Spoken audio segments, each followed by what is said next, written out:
القامة العراقية. الله يسلمك. أستاذ فلاح، ماذا رأيك بنقابة الرياضيين العراقيين دائما داعمة للرواد وتكريمهم؟ أريد كلمة.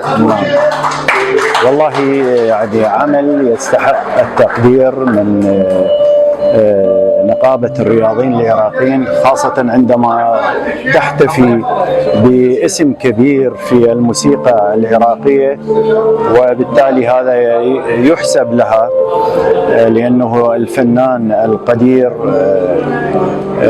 أبدع في الموسيقى العراقية ووضع أغاني جديدة كانت يعني تعتبر شيء يحتاج إلى جرأة في إدخال الموسيقى الغربية بالتخت العربي. وبالتالي الفنان الكبير إلهام المدفعي فنان كبير يستحق التقدير، ليس من نقابة الرياضيين فقط لكنه من الحكومة العراقية. يجب أن تعطي قدر كل مبدع عراقي وكل رمز عراقي.